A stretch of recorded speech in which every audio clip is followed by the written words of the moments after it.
సమూయేలు తైలము బుడ్డి పట్టుకొని సౌలు తల మీద తైలము పోసి అతని ముద్దు పెట్టుకొని, యెహోవా నిన్ను అభిషేకించి తన స్వాస్థ్యము మీద అధిపతిగా నియమించి ఉన్నాడు అని చెప్పి ఇలాగూ సెలవిచ్చెను. ఈ దినమున నీవు నా యొద్ద నుండి పోయిన తరువాత బెన్యామీను సరిహద్దులో సెల్సహులో నుండి రాహేలు సమాధి దగ్గర ఇద్దరు మనుషులు నీకు కనపడుదురు. వారు నీవు వెతకబోయిన గార్ధావములను దొరికినవని, నీ తండ్రి తన గార్ధావముల కొరకు చిందింపక నా కుమారుని కనుగొనుటకై నేనేమి చేతునని నీ కొరకు విచారపడుచున్నాడని చెప్పుదురు. తరువాత నీవు అక్కడ నుండి వెళ్లి తాబోరు మైదానమునకు రాగానే అక్కడ బేతేలునకు దేవుని యొద్దకు పోవు ముగ్గురు మనుషులు నీకు ఎదురుపడుదురు.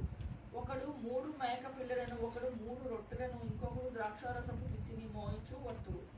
వారు నిన్ను కుశల ప్రశ్నలు అడిగి నీకు 2 రొట్టెలు ఇత్తురు.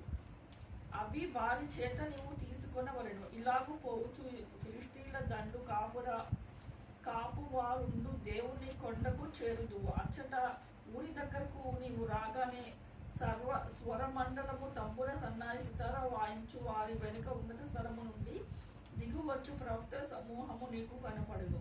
వారు ప్రకటన చేయుచు వత్తురు. యెహోవా ఆత్మ నీ మీదకి బలంగా దిగి వచ్చును. నీవు వారితో కలిసి ప్రకటన చేయుచుండగా నీకు కొత్త మనస్సు వచ్చును. దేవుడు నీకు తోడుగా ఉండును. కనుక ఈ సూచనలు నీకు సంభవించిన తరువాత నీకు మంచిదని తోచిన దానిని చేయుము. నాకంటే నీవు గిల్గాలునకు వెళ్ళగా దహన బలులను సమాధాన బలులను అర్పించుటకే నేను నీ యొద్దకు దిగి వత్తును. నేను నీ యొద్దకు వచ్చిన నీవు చేయవలసిన దాన్ని నీకు తెలియచేయు వరకు 7 దినముల పాటు నీవు అచ్చట నిలువవలెను. అతడు సమూయేలు నొద్దకు నుండి వెళ్ళిపోవుటకై తొందరగా తిరుగగా దేవుడు అతనికి కొత్త మనసు అనుగ్రహించెను. ఆ దినముననే ఆ సూచనలు కనపడెను. వారు ఆ కొండ దగ్గరకు వచ్చినప్పుడు ప్రవక్తల సమూహం అతనికి ఎదురుపడగా దేవుని ఆత్మ బలముగా అతని మీదకు వచ్చెను. అతడు వారి మధ్య నుండి ప్రవచన చేయుచుండెను. పూర్వము అతని నెరిగిన వారందరూ అతడు ప్రవక్తలతో కూడా నుండి ప్రకటించుట చూచి, కీషు కుమారుడు సంభవించినదేమిటి, సౌలును ప్రవక్తలలో ఉన్నాడా అని ఒకరితో ఒకడు చెప్పుకొనగా, ఆ స్థలము అందుండు ఒకడు వీరి తండ్రి ఎవడని అడిగెను. అందుకు సౌలు ప్రవక్తలలో ఉన్నాడా అను సామెత పుట్టెను. అంతటా అతడు ప్రకటించుట చాలించి ఉన్నత స్థలమునకు వచ్చెను. సౌలు యొక్క పినతండ్రి అతని పనివానిని చూచి, మీరిద్దరూ ఎక్కడికి పోతిరని అడుగగా, అతడు గార్ధావములను వెతకబోతిమి, అవి కనపడకపోగా సమూయేలు నొద్దకు పోతిమని చెప్పినప్పుడు, సౌలు పినతండ్రి సమూయేలు నీతో చెప్పిన సంగతి నాతో చెప్పమని అతనితో అడగగా, సౌలు గార్ధావములు దొరికినవని అతడు చెప్పెనని తన పినతండ్రితో అనెను. కానీ రాజ్యమును గూర్చి సమూయేలు చెప్పిన మాటను తెలుపలేదు.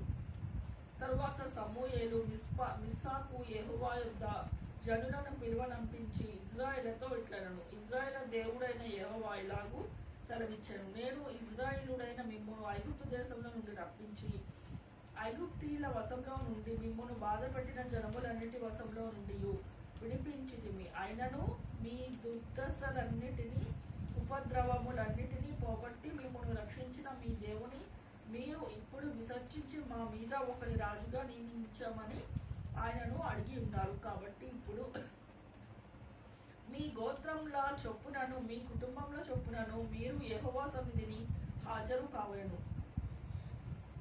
ఇశ్రాయేలు గోత్రములన్నిటినీ సమూయేలు సమకూర్చుగా బెన్యామీను గోత్రము ఏర్పడెను. బెన్యామీను గోత్రమును వారి ఇంటి కూటముల ప్రకారము అతడు సమకూర్చుగా మద్రి ఇంటి కూటము ఏర్పడెను.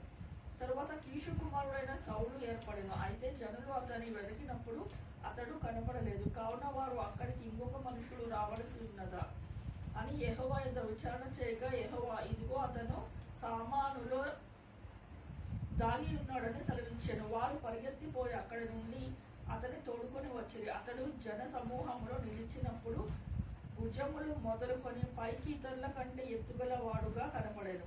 అప్పుడు సమూయేలు జనులందరిలో యెహోవా ఏర్పరిచిన వాడిని మీరు చూచితిరా, జనులందరిలో అతని వంటి వాడొక్కడు లేడని చెప్పగా, జనులందరూ బొబ్బలు పెట్టుచు రాజు చిరంజీవి యగుడు గాక అని కేకలు వేసిరి. తరువాత సమూయేలు రాజ్య పాలనా పద్ధతిని జనులకు వినిపించి ఒక గ్రంథమందు వ్రాసి యెహోవా సన్నిధిన దాని ఉంచెను. అంతటా సమూయేలు జనులందరి వారి ఇండ్లకు పంపివేశాను. సౌలు గిబియాలో నుంచి తన ఇంటికి వెళ్ళిపోయాడు. దేవుని చేత హృదయ ప్రేరణ నొందిన సూర్యులు అతని వెంట వెళ్ళిరి. పనికి మాలిన వారు కొందరు ఈ మనుషుడు మనలను ఎలాగూ రక్షింపగలడని చెప్పుకొనుచు అతని నిర్లక్ష్యము చేసి అతనికి కానుకలు తీసుకుని రాకుండా అతడు చెవిటి వాడైనట్టు ఊరకుండెను.